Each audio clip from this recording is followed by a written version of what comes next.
Hi guys, welcome back to Sarmila Lifestyle channel. எல்லாரும் எப்படி இருக்கீங்க? எல்லாரும் நல்லா இருக்கீங்கன்னு நினைக்கிறேன். நானுமே ரொம்ப நல்லா இருக்கேன்.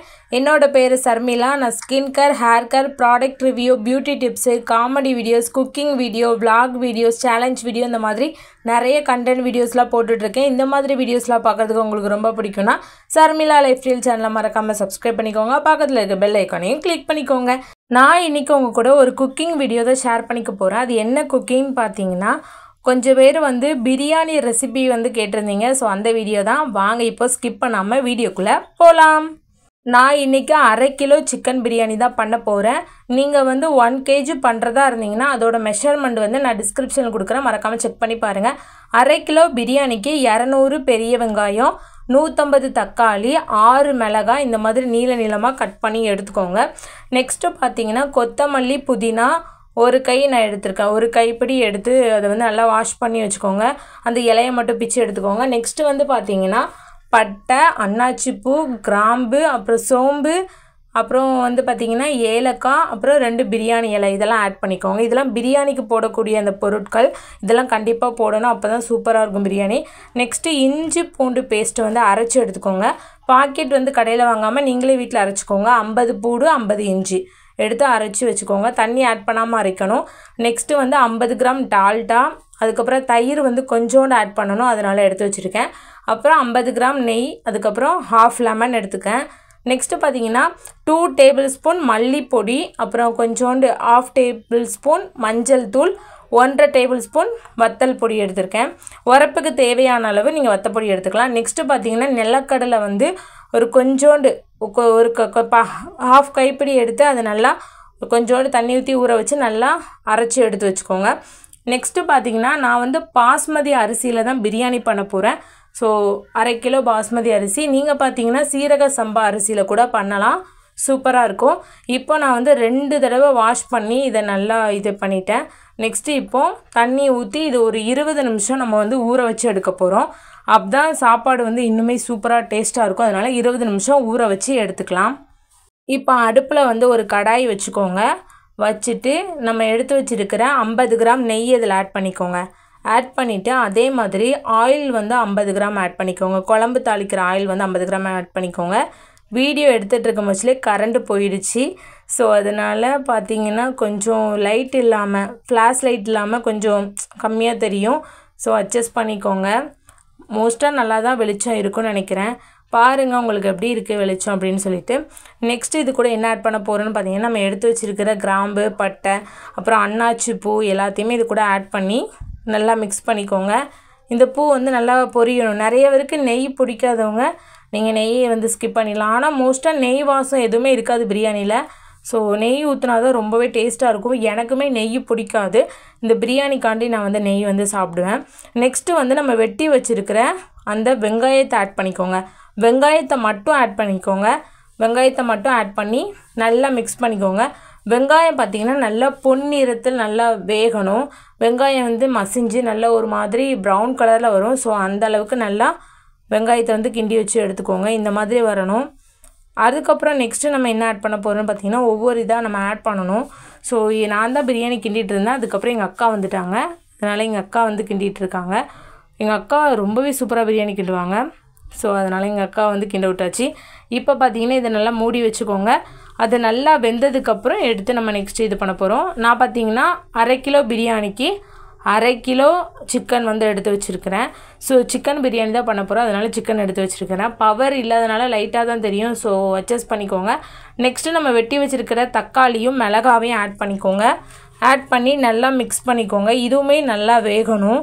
நல்லா வெந்தால் தான் சூப்பராக இருக்கும், டேஸ்ட்டுமே நல்லாயிருக்கும். இது ஏன்னா பிரியாணி பார்த்திங்களா, ஸோ அதனால் நல்லா பொன்னிறமாக வெந்தால் தான் அதோட டேஸ்ட் ரொம்பவே சூப்பராக இருக்கும். ஸோ அதனால் இதை நம்ம நல்லா வேக வச்சிடலாம். ஸோ நெக்ஸ்ட்டு கொஞ்ச நேரம் கழித்து எடுத்து பார்க்கலாம். இப்போ பார்த்திங்கன்னா இது ஓரளவு நல்லா சூப்பராக வந்துட்டு நெக்ஸ்ட்டு என்ன பண்ண போகிறோம்னு பார்த்திங்கன்னா நம்ம எடுத்து வச்சுருக்க புதினாவும் கொத்தமல்லியும் இதில் ஆட் பண்ணிக்கோங்க. ஸோ புதினாவையும் கொத்தமல்லியும் ஆட் பண்ணி நல்லா மிக்ஸ் பண்ணிக்கோங்க. அது கூட போட்டு நல்லா கிண்டி எடுத்துக்கோங்க. ஸோ நல்லா அதில் மிக்ஸ் பண்ணுற அளவுக்கு நல்லா கிண்டுங்க. நான் பார்த்தீங்கன்னா இன்றைக்கி கேஸில் தான் இந்த பிரியாணி வந்து ரெடி பண்ண போகிறேன். கேஸில் ரெடி பண்ணிவிட்டு வெளியே வந்து நாங்கள் அடுப்பு வச்சுருக்கோம், அதில் தான் தம் போட போகிறோம். ஸோ தம் பிரியாணி ரொம்பவே சூப்பராக இருக்கும். யாருக்கெல்லாம் இந்த தம் பிரியாணி பிடிக்கும்னு சொல்லிட்டு மறக்காமல் கமெண்ட் பண்ணுங்கள். நெக்ஸ்ட்டு நம்ம இது கூட என்ன ஆட் பண்ண போகிறோன்னு பார்த்தீங்கன்னா, நம்ம எடுத்து வச்சுருக்கிற இஞ்சி பூண்டு பேஸ்ட்டை வந்து ஆட் பண்ணிக்கோங்க. ஸோ இஞ்சி பூண்டு பேஸ்ட் ஆட் பண்ணி இதை நல்லா மிக்ஸ் பண்ணிக்கோங்க. இஞ்சி பூண்டு பேஸ்ட் வந்து நம்ம கடையில் வாங்கினோம்னா அது நல்லாவே இருக்காது. வீட்லேயே நம்ம அரைச்சாதான் அது வந்து வாசமாக இருக்கும். நான் சொன்னேன் 50 பூண்டு 50 இஞ்சி எடுத்துருக்கேன். 50 கிராம், ரெண்டுலேயுமே 50 கிராம் எடுத்து நல்லா தொலியெல்லாம் சீவி நல்லா மிக்ஸியில் அரைச்சி எடுத்துருக்கேன். நீங்கள் வந்து தண்ணி ஆட் பண்ணாமல் அரைக்கணும். நெக்ஸ்ட்டு வந்து நம்ம எடுத்து வச்சுருக்க பொடியை இதெல்லாம் இதில் ஆட் பண்ணிக்கோங்க. மல்லிப்பொடி, வத்தல் பொடி, மஞ்சள் பொடி 3ஐயும் ஆட் பண்ணிக்கோங்க. வத்தல் பொடி உங்களுக்கு தேவையான அளவு, நீங்கள் உரப்புக்கு தேவையான அளவு எடுத்துக்கோங்க. மல்லிப்பொடி 2 டேபிள் ஸ்பூன், 1/2 கிலோவுக்கு நான் எடுத்திருக்கேன். இப்போ பார்த்தீங்கன்னா இது வந்து நல்லா மிக்ஸ் பண்ணியாச்சு. நெக்ஸ்ட்டு வந்து நம்ம இதுக்கு கூட என்ன ஆட் பண்ண போகிறோம் பார்த்தீங்கன்னா, கொஞ்சோண்டு தயிர். நிறைய தயிர் ஆட் பண்ணிடவே கூடாது. ஒரு 3 டேபிள் ஸ்பூன் மட்டும் தயிர் ஆட் பண்ணிக்கோங்க. ஏன்னு பார்த்தீங்கன்னா ரொம்ப புளிப்பாயிரும்ல, அதனால். அதுக்கு நெக்ஸ்ட்டு பார்த்தீங்கன்னா நம்ம அரைச்சி வச்சுருக்கிற நெல்லிக்கடலையை இதில் ஆட் பண்ணிக்கோங்க. ஆட் பண்ணி நல்லா மிக்ஸ் பண்ணிக்கோங்க. நெல்லிக்கடலையும் 1/2 கிலோவுக்கு கொஞ்சம் தான் ஆட் பண்ணணும். ஒரு 20 நெல்லிக்கடலை ஆட் பண்ணிக்கலாம். ஏன்னு பார்த்தீங்கன்னா 20 இல்லாட்டி 10 ஆட் பண்ணிக்கோங்க. ஏன்னு பார்த்தீங்கன்னா இல்லாட்டி நெல்லிக்கடலை வாடை அடிக்கும். ஸோ அதனால தான் சொல்கிறேன். ஸோ இது வந்து நல்லா மிக்ஸ் பண்ணிக்கோங்க. நெக்ஸ்ட்டு நம்ம இதில் என்ன ஆட் பண்ண போகிறோன்னு பார்த்தீங்கன்னா, பிரியாணி பண்ணுறதே ஒரு பெரிய ப்ராசஸாக தான் இருக்கும். அது இல்லாமல் அந்த காய்கறி எல்லாம் கட் பண்ணி வைக்கிறதுக்கு தான் நேரம் ஆயிரும். ஸோ நெக்ஸ்ட்டு சிக்கன் ஆட் பண்ணிக்கோங்க. சிக்கன் வந்து நம்ம 1/2 kg ஆட் பண்ணியிருக்கோம். ஸோ சிக்கன் வந்து நீங்கள் எப்படி எடுக்கீங்கன்னா, எலும்பு எல்லாமே பிரியாணிக்கு போட்டுருங்க. மிச்சம் அந்த எலும்பு இல்லாமல் இருக்கிற சிக்கன் எல்லாத்தையுமே நீங்கள் வந்து கிரேவி பண்ண வச்சுக்கலாம். ஸோ இப்போ வந்து இதை நல்லா நம்ம மிக்ஸ் பண்ணிக்கலாம். அந்த மசாலாவோட கறி வந்து நல்லா மிக்ஸ் ஆகணும். ஸோ அந்த அளவுக்கு நல்லா மிக்ஸ் பண்ணி எடுத்துக்கோங்க. பிரியாணி லவ்வர்ஸ்லாம் யார் இருக்கீங்கன்னு சொல்லிட்டு மறக்காமல் கமெண்ட் பண்ணுங்கள். எங்கள் வீட்டில் பார்த்தீங்கன்னா எங்கள் அக்கா கிண்டுற பிரியாணிக்கு எல்லாருக்குமே ரொம்ப பிடிக்கும். அதை எங்கள் அக்காட்ட இருந்தால் நானே பிரியாணி செய்கிறத கற்றுக்கிட்டேன். நெக்ஸ்ட்டு பார்த்தீங்கன்னா உப்பு ஆட் பண்ணிக்கோங்க. கொஞ்சோண்டு உங்களுக்கு தேவையான அளவு உப்பு ஆட் பண்ணிக்கோங்க. ஏன்னா அந்த கறி வேகணும்ல, ஸோ அதனால நம்ம வந்து உப்பு ஆட் பண்ணுறோம். கறிக்கு முன்னாடி ஆட் பண்ண உப்பு வந்து பார்த்திங்கன்னா அந்த காய்கறி வேகிறதுக்கு. ஸோ எல்லா டைமும் நீங்கள் கொஞ்சம் கொஞ்சமாக ஆட் பண்ணி டேஸ்ட் எப்படி இருக்குன்னு பார்த்துட்டு நெக்ஸ்ட்டு வந்து இது பண்ணிக்கோங்க. உப்பு ஆட் பண்ணிக்கோங்க. நிறைய உப்பு ஆகிட்டுனா அது வந்து இதாயிரும். அதுக்கப்புறம் கொஞ்சோண்டு தண்ணி ஆட் பண்ணிக்கோங்க. ஆட் பண்ணி நல்லா மிக்ஸ் பண்ணிக்கோங்க. ஏன்னா கறி வந்து வேகணும், அதனால் கொஞ்சோண்டு மட்டும். ஸோ ஒரு 1/2 டம்ளர் வந்து தண்ணி ஆட் பண்ணி நல்லா மிக்ஸ் பண்ணிக்கோங்க. நான் பார்த்தீங்கன்னா 1/2 kgக்கு தான் சொல்லியிருக்கேன். நீங்கள் வந்து 1 kgக்கு வந்து அதோட டபுள் மடங்காக ஆட் பண்ணணும். ஓகே. நெக்ஸ்ட்டு பார்த்தீங்கன்னா இப்போ வந்து கறி வந்து நல்லா வெந்துருச்சு. ஆவி பறக்க வெந்துட்டு, ஸோ பார்த்தாலே தெரியும் சூப்பராக இருக்குது. உங்களுக்கு எப்படி தெரியுது வீடியோவில்? நல்லா கிளியராக இருக்கான்னு எனக்கு தெரியலை. எனக்கு கரண்ட் வேறு போயிடுச்சு பிரியாணி கிண்டும் போச்சில், வரவே இல்லைங்க. ஸோ அதுக்கப்புறம் நம்ம என்ன ஆட் பண்ண போகிறோம்னா, இது முக்கியமான ஸ்டெப்பு. நிறைய பேர் தண்ணி தான் ஆட் பண்ணுவாங்க பிரியாணிக்குன்றதுக்கு. நாங்கள் பார்த்தீங்கன்னா தேங்காய் பால் தான் ஆட் பண்ணுவோம். பியூரான தேங்காய் பால். இது எப்படி ஆட் பண்ணணும்னா, இப்போ நீங்கள் 1/2 கிலோ அரிசி எடுத்துருக்கீங்க. ஒரு டிபன் பாக்ஸ் ஃபுல்லாக அந்த 1/2 கிலோ அரிசி இருக்குன்னா அந்த டிபன் பாக்ஸுக்கு 1.5 டிபன் பாக்ஸ் வந்து நம்ம தேங்காய் பால் வந்து ஆட் பண்ணணும்.